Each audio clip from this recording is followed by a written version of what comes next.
Bienvenidos queridos hermanos y hermanas, queridos amigos en el estudio del Departamento de Escuela Sabática en la Asociación General. Con ayuda de Dios tenemos una nueva lección. Seguimos con la serie de Héroes de Fe y estamos junto con nuestra querida hermana Raquel. Bienvenida Raquel. Queremos empezar nuestra lección con una oración en silencio, invitando la presencia de Dios con nosotros.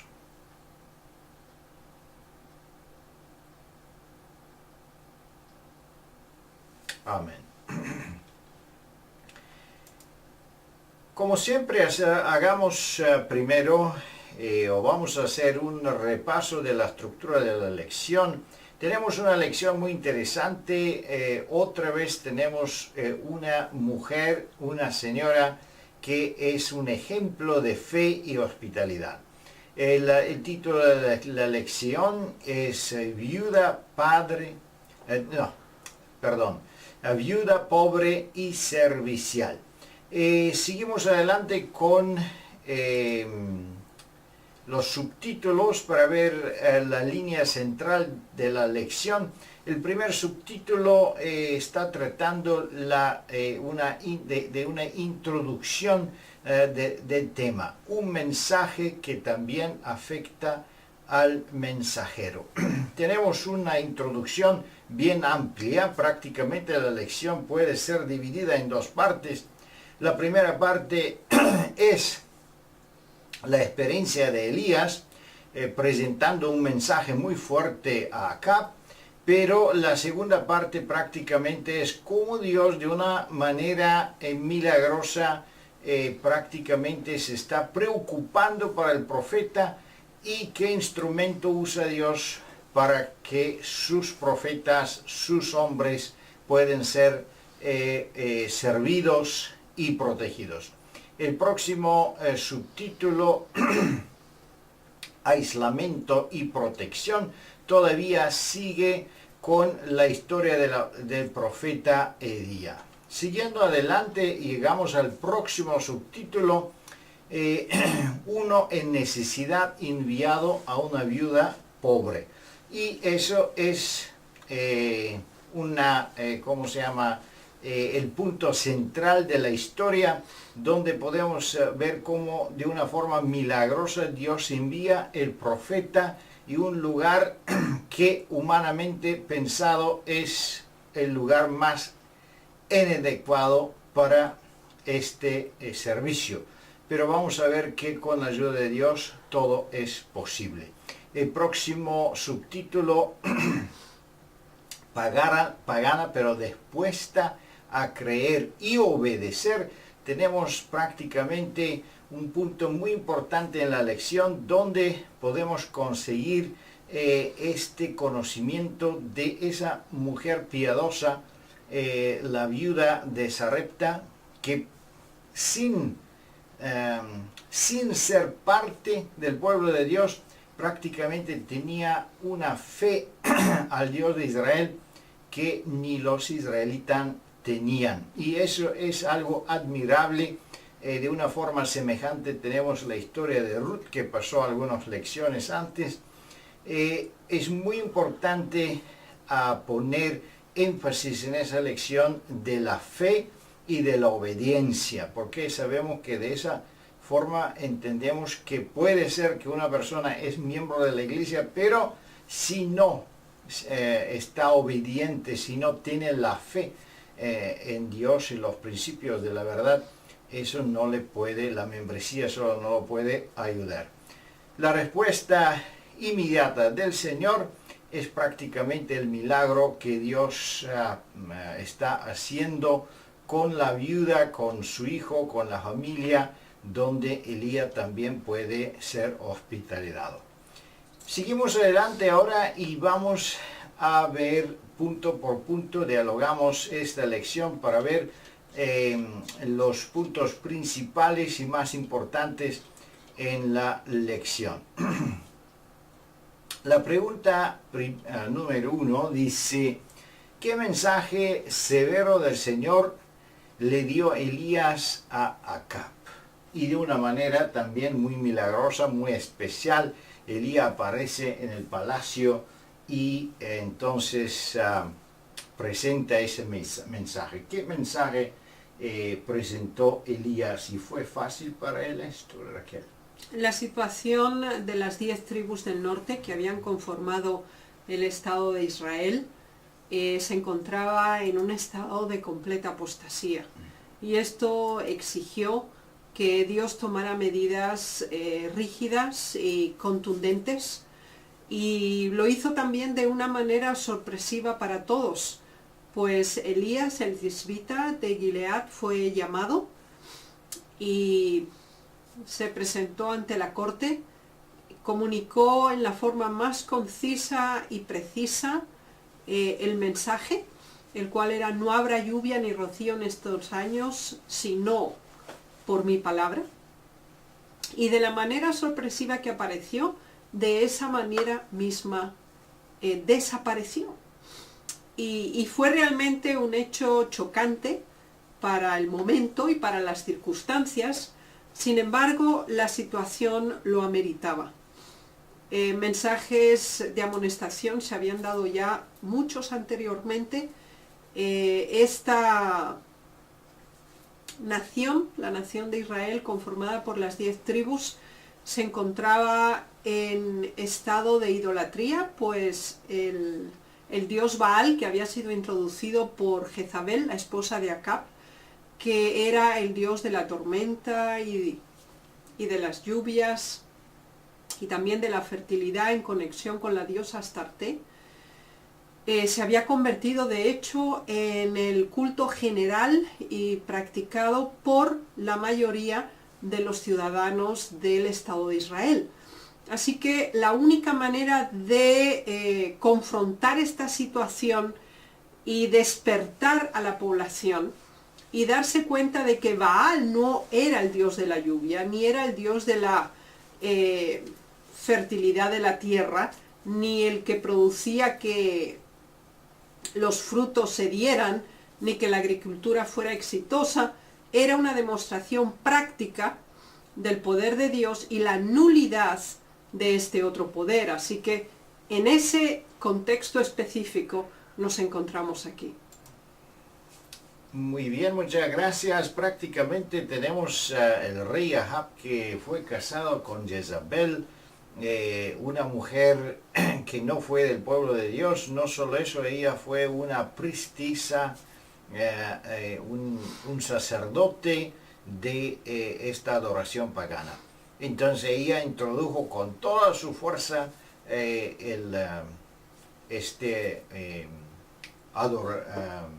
esta adoración a Baal dentro de Israel. Pero vamos a ver qué sucede más adelante, porque claramente el rey fue muy sorprendido por ese mensaje.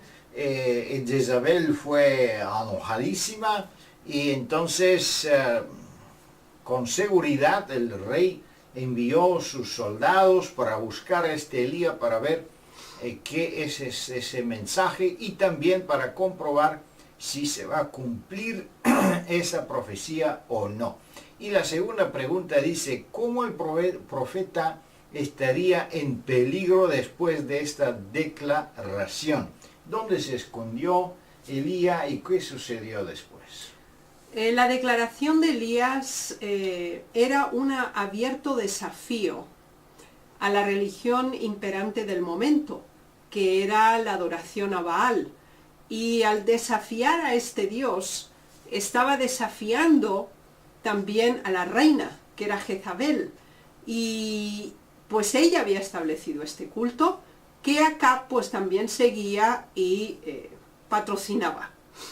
Así que era un abierto desacato a la autoridad real, y como consecuencia se preveía que este profeta pues fuera perseguido, ya que en ese tiempo los fieles seguidores de Dios tenían que esconderse. Los verdaderos servidores de Dios tenían que estar en cuevas, tenían que ocultarse por la persecución que esta misma reina idólatra había establecido en las 10 tribus. Por lo tanto, el Señor proveyó en favor de Elías. La fidelidad de él hizo que el Señor ahora indicara a dónde debía dirigirse. Así que le dijo claramente: vete de este lugar, dirígete ahora al oriente y escóndete.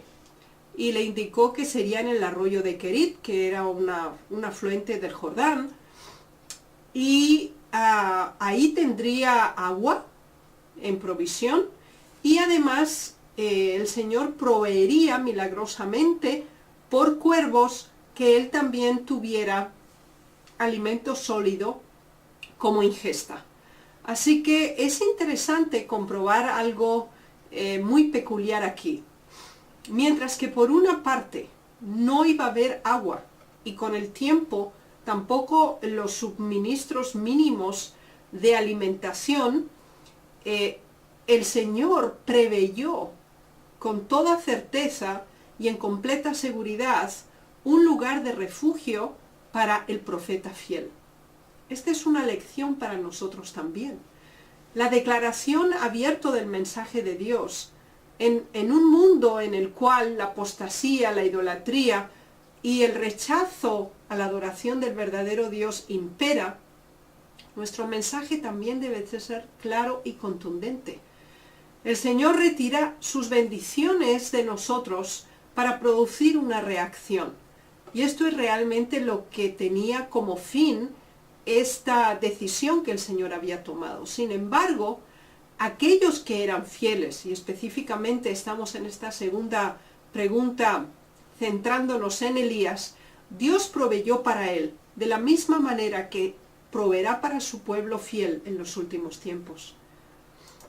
Muchas gracias, muy interesante. Prácticamente es muy sorprendente que los pájaros que Dios envió, normalmente ellos están comiendo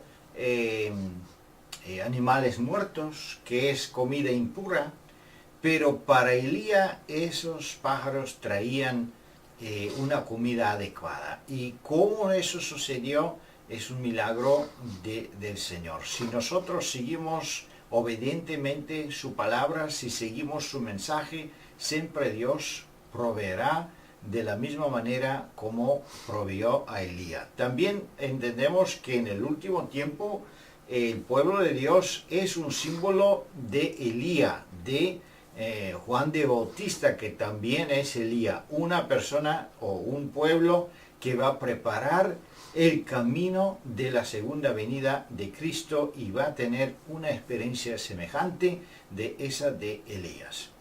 Siguiendo adelante, vamos a ver la próxima pregunta. Cuando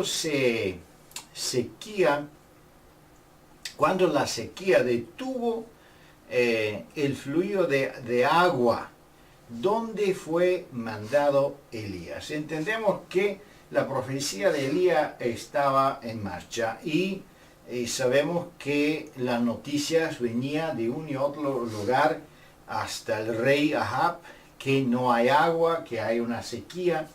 Entonces todo el pueblo sufría mucho, pero para el profeta fue proveído otra vez. Y sabemos que de una manera semejante hay una promesa en Apocalipsis que dice: para el pueblo de Dios no faltará agua y pan. De una manera muy semejante como eso sucedió con Elías en su tiempo.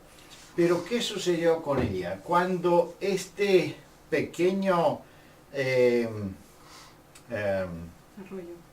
arroyo que consideraba la agua para el profeta se secó, ¿qué sucedió? Dios lo envió a un otro lugar. Bueno, la sequía siguió y hasta el punto en que también este arroyo al cual Dios había dirigido inicialmente a su profeta también se secó. Sin embargo, el Señor no dejó de cuidar de Elías y ahora recibe otra tercera instrucción. Recordemos que la primera fue dar el mensaje, la segunda fue ir al arroyo de Kerit. Ahora viene el tercer mensaje. Y entonces el Señor le dice que se levante y se dirija a Sarepta de Sidón y que allí debía vivir. Y además le especificó con quién, cómo y en qué condición. Le dijo, he aquí, yo he dado orden allí a una mujer viuda, perdón, para que te sustente. Es interesante que el Señor requirió una acción, perdón, por parte de él, le indicó exactamente el lugar al cual tenía que dirigirse, y es interesante comprobar que este lugar se encontraba fuera de las fronteras de Israel. Era un país extranjero al cual Elías tenía que dirigirse. Y estando, perdón, y estando ahí, se le dijo a quién tenía que dirigirse. Y realmente nos impresiona el hecho de que era una persona de las más vulnerables y en la condición más triste de la sociedad del momento. Era una viuda, era una mujer, y ella, el Señor dice que lo iba a sostener. Realmente era un acto de fe, el hecho de que Elías prosiguiera, y nos impacta realmente el sentido de obediencia, de fidelidad y de lealtad a la palabra de Dios que Elías asumía, sin cuestiones y sin dudas. Así que ahora el Señor cambia el área donde Elías va a estar, sale de la circunscripción de Israel, va a morar con una mujer que no es del pueblo de Dios y que se encuentra en una condición realmente de necesidad, ella misma. Y lo paradójico es que el Señor le dice, y ella te sustentará. Y después veremos cómo se va a desarrollar. Pero el mensaje en sí era realmente impactante y de cierto modo paradójico podía ser para Elías también. Muchas gracias. El fondo tenemos una foto de la ciudad de Sidón, que se encuentra hoy día en Líbano. Y aquí tenemos algunas ruinas que posiblemente ilustran algunas construcciones antiguas. Y de una forma semejante vemos que Elías también llegó a esta ciudad, a este lugar. Está en la orilla del mar, está en la parte oeste del continente, y está al norte de Israel, como se mencionó, en un país ajeno. Es interesante cómo el Señor podía de una forma muy especial hacer un milagro tan especial, un milagro con una señora, con una mujer que no fue israelita. Vamos a ver eso en la pregunta número 4. Veremos aquí, lo voy a proyectar en la pantalla, cuán limitado era el suministro de alimentos de la viuda. Qué situación desesperante reveló a Elías con su respuesta. Vamos a ver que Elías fue enviado en una ciudad ajena, un país ajeno. Se encontró con una señora ajena, con una señora que no fue del pueblo de Dios. Y ella se encontraba en una situación muy especial. Como estaba en la frontera de Israel, la sequía y el hambre llegó hasta este lugar también. Y esa mujer piadosa no tenía nada en su casa más que un poquito de arena, un poquito de aceite, y con eso ella quería preparar el último pedazo de pan, y con eso podían comérselo con su hijo y prepararse para morir. Es la última gota de alimentos que tenía esta mujer, esa señora, en su casa. Y en esa situación viene Elías, les ayuda. ¿Y qué sucede en ese momento, Raquel? Bueno, es impactante que estas son dos personas obedientes. Es característico de ellos. De Elías todo el tiempo nos damos cuenta que Dios le dice, dirígete a ese lugar, él va. Esto es lo que tienes que decir, él lo dice. Tienes que hacer esto, él lo hace. En este momento tan bien específico, él siguió las órdenes, se fue a la ciudad de Sarepta, en el estado de Sidón, y llegando a la puerta de la ciudad, Dios le mostró que era una mujer viuda que estaba en las cercanías recogiendo leña. Posiblemente había otras, Dios le indicó exactamente esa. Y eso es realmente extraordinario porque Dios tenía en mente a una mujer específica, inclusive fuera del pueblo de Dios. Y entonces ella se encontraba activa, estaba recogiendo leña. Y en ese momento es cuando el profeta la llama. Y es interesante las dos órdenes que le dio. La primera fue, te ruego que me traigas un poco de agua en un vaso para que beba. Y vemos que ella fue a traerle el agua. Era un desconocido. Nunca antes ellos se habían visto. Sin embargo, en la mujer había bondad, hospitalidad, deseo de servicio y de ayuda. Y viendo a un extraño que venía de un largo viaje y le solicitaba un servicio, ella no pensó en su propia desgracia y miseria, que realmente era profunda. ¿Por qué ella tenía que preocuparse de alguien si realmente nadie se preocupaba de ella?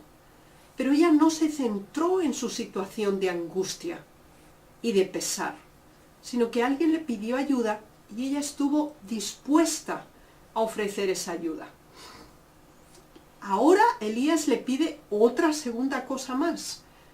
La vuelve a llamar, ella viene y él le dice, te ruego que me traigas también un bocado de pan en tu mano. Y ahora es cuando ella reacciona. Y es interesante, es interesante que ella usa el nombre del Dios de Israel. Le dice, vive Jehová tu Dios, que no tengo pan. Y entonces le explica su situación. Y le dice, bueno, solo tengo un puñado de harina, un poquito de aceite, y he venido a buscar una leña para preparar esto, comer y dejarnos morir. Además de que era una mujer sufriente, una mujer servicial, era una mujer sincera.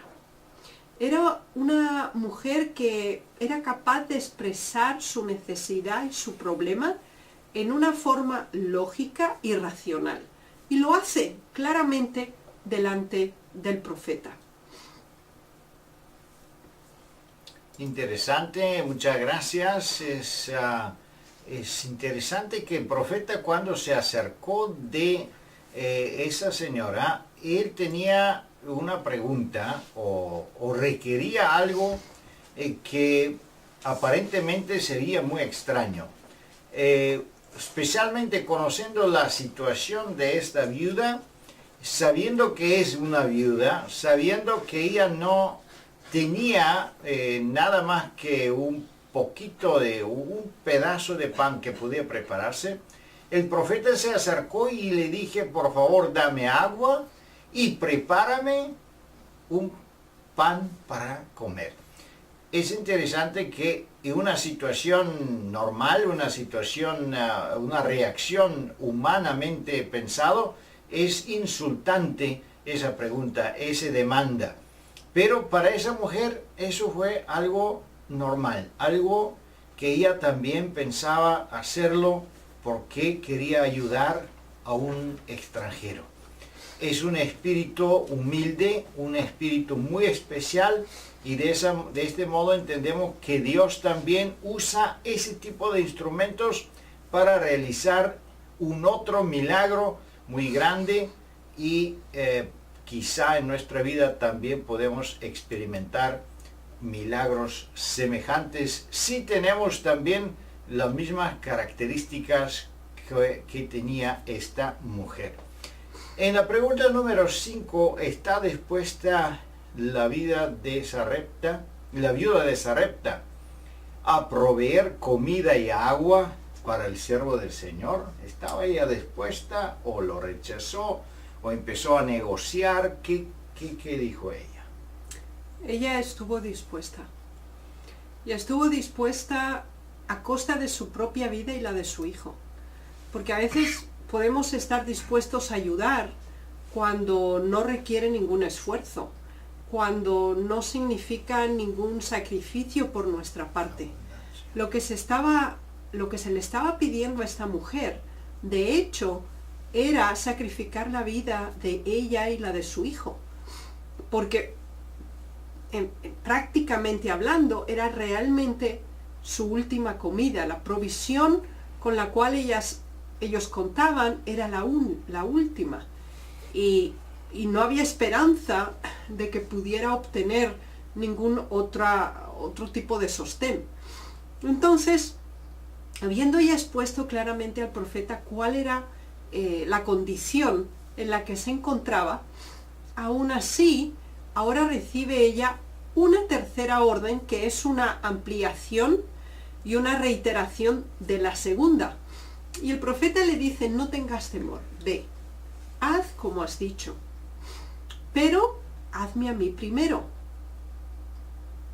una pequeña torta cocida debajo de la ceniza y tráemela, y después harás para ti y para tu hijo, porque Jehová Dios de Israel ha dicho así, la harina de la tinaja no escaseará, perdón, ni el aceite de la vasija disminuirá hasta el día en que Jehová haga llover sobre la faz de la tierra. Así que le dijo, bueno, el plan que tú tenías de hacerte el pan, lo sigues. Se hace el mismo plan, pero en lugar de que te lo comas tú y tu hijo, me lo vas a traer a mí. Esa forma de declaración realmente, simplemente cuando leemos el informe nos impresiona y tiene un cariz o un matiz de egoísmo por el hecho de decir, me haces a mí primero y después harás para ti y para tu hijo. Sin embargo, la promesa era implícita en el hecho de dar la prioridad primero a quien Dios envía, a quien Dios requiere que se haga primero. Y ese era un acto de obediencia, rodeado de fe, que tenía que convertirse en acción. Es decir, al reconocerle como profeta, reconocer que era el enviado de Dios, lo que él le solicitaba era una petición de Dios, y lo que se le prometía, ella lo aceptó como una realidad cuando aún no lo era, lo cual implicaba una gran medida de fe, que a lo largo de la lección veremos cómo se mantiene. Pero además de la promesa de que no faltaría, el profeta es muy específico y le dice que hasta el día que vuelva a llover. Así que dijo, no te preocupes por ahora. Lo que a ella se le pedía era un acto temporal, instantáneo, de esa circunstancia. Pero lo que se le prometía era hasta que volviera todo a regularizarse, hasta que el agua regresara, hubiera producción de las tierras y hubiera comida en abundancia. Por un acto del momento se le prometía toda la provisión hasta el futuro. Muy interesante, un acto de fe y un acto de obediencia se requería. Y en la pregunta número 6 dice, cuando ella creyó y obedeció la palabra de Dios por fe, ¿qué milagro ocurrió cada día por mucho tiempo? Es interesante que Dios no le dio de una vez un saco de harina que podían usar en todo ese tiempo y aceite un montón. Él no pedí también que ella haga un pan grande y deja un pedazo al profeta y el resto que quedan para ellos. Es una forma Es un milagro, pero es un milagro diario. Es una obediencia diaria que se necesitaba y fe diaria para obtener las promesas de Dios. Y es muy parecido con la vida cristiana que nosotros tenemos hoy día. Pero ¿qué sucedió con la viuda y cómo Dios demostró su poder como una respuesta de esta obediencia y fe? La dependencia de Dios, la fe que llevaba a la acción, debía mantenerse y promoverse día tras día. Y por esa razón, durante todo el periodo de sequía, se cumplió exactamente la promesa que Dios les dio. Y es interesante comprobar que mientras en el Estado de Israel no había suficiente provisión de alimentos y mucho menos agua, Elías estaba a salvo con una mujer que estaba completamente desvalida, sin ningún apoyo por parte de su comunidad o de su sociedad, además a cargo de un niño que era su hijo, y aún en su pobreza y en su limitación extrema, estuvo dispuesto a dar lo último. Y por esa razón, ella lo recibió todo. La lección no lo menciona, pero sería bueno adjuntarlo.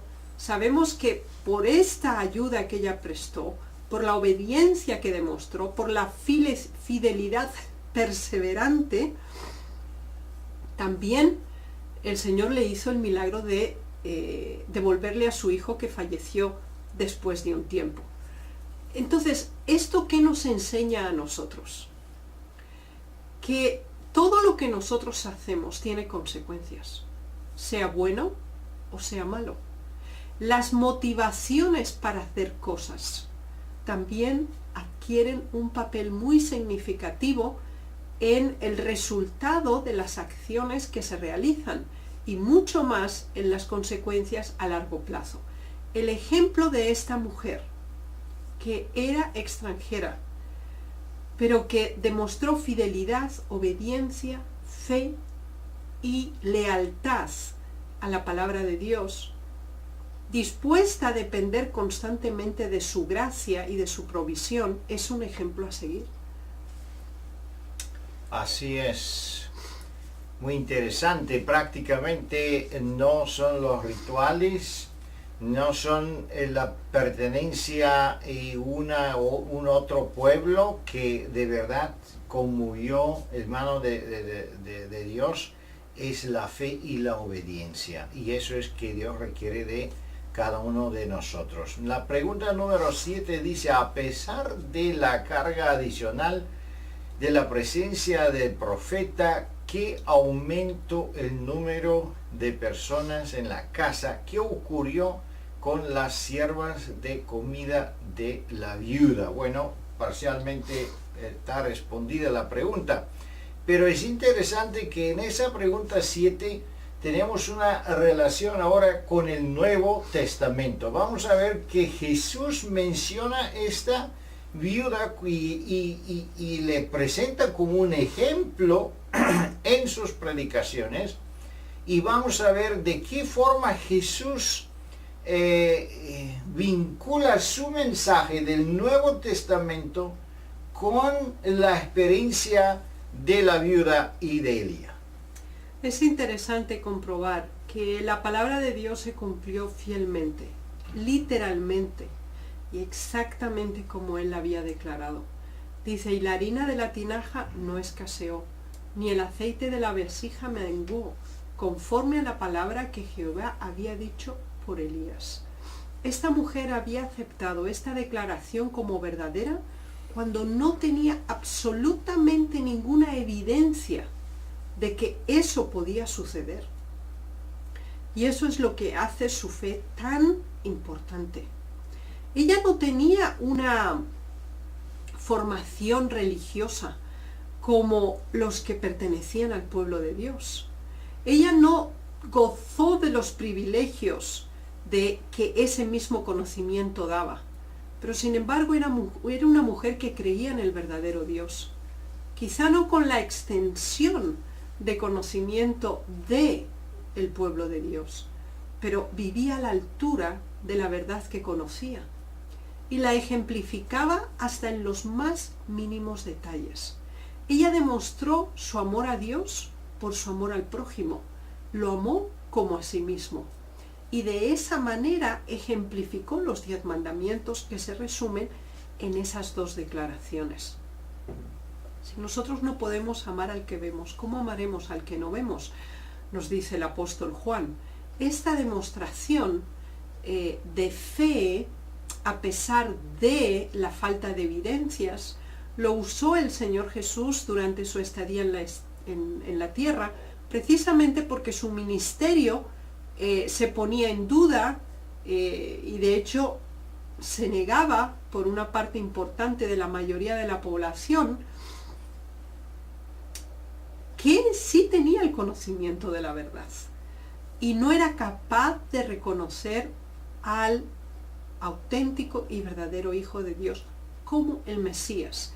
Y entonces el Señor dijo, bueno, ninguno es profeta en su propia tierra, porque Elías estaba siendo perseguido en su tierra y ahora encuentra refugio y morada en el extranjero.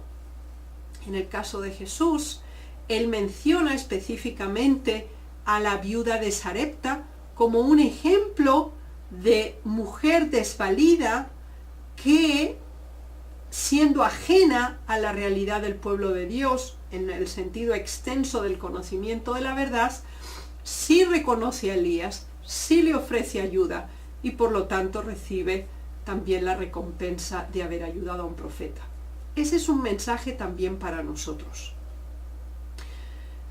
Es la acción de fe, motivada por el amor, que lleva a la acción, y no es un conocimiento lógico o intelectual de la verdad lo que transforma nuestros seres.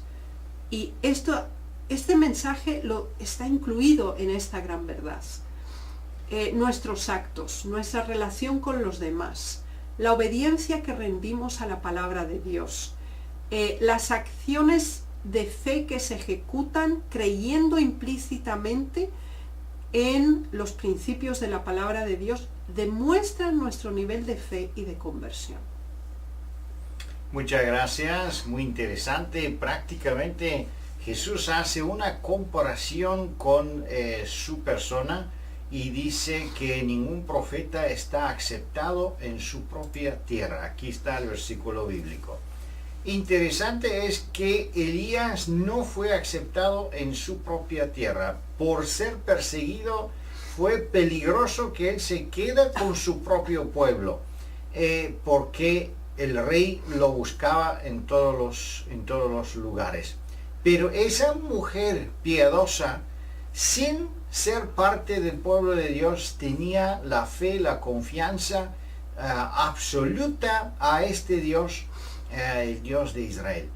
Y eso es un ejemplo que Jesús está prácticamente mencionando. Y de una forma semejante, en los últimos días también sabemos que el pueblo de Dios, solo un remanente del pueblo de Dios va a ser salvo.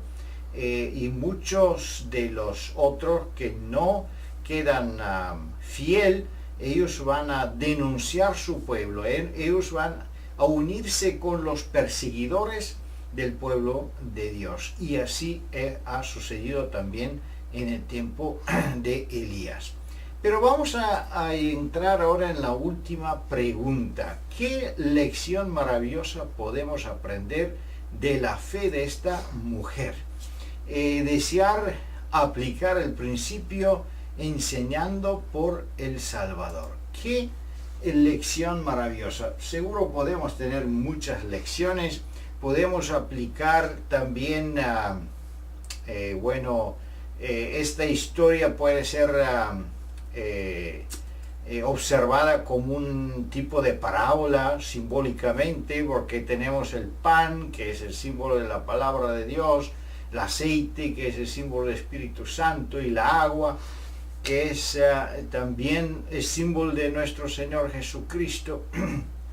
Entonces esa mujer tenía el poco que tenía, podía compartir, y lo compartió con un necesitado, y cuando lo comparte, entonces recibe una recompensa enorme, una recompensa incomparable. Y de la misma manera, si nosotros compartimos de Jesús, de nuestro conocimiento, del pan de la vida que tenemos nosotros, con el conocimiento de profecía, de la reforma pro salud, y con cualquier tipo de conocimiento que tenemos, cuando lo compartimos con los necesitados, también nosotros recibimos una bendición.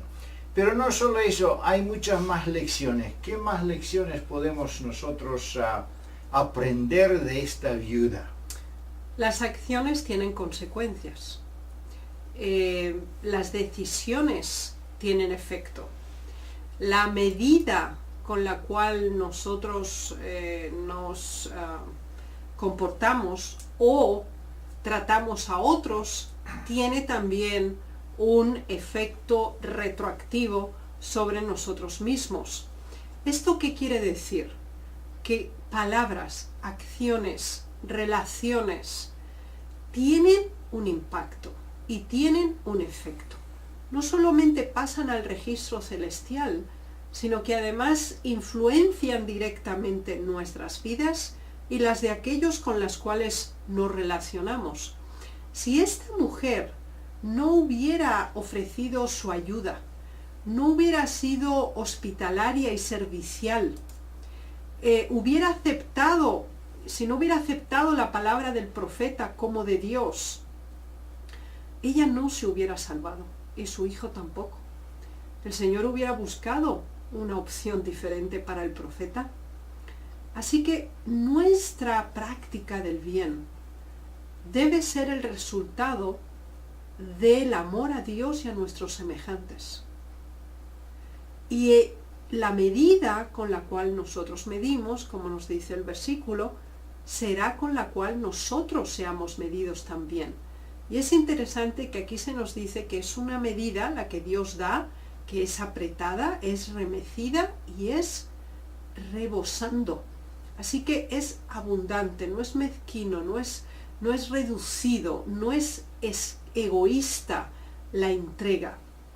Podemos conocernos muy bien a nosotros mismos de acuerdo a nuestra capacidad de dar, a nuestra capacidad de renunciar a lo que queremos, a nuestra capacidad de obedecer a pesar de la falta quizás de evidencias o de circunstancias favorables.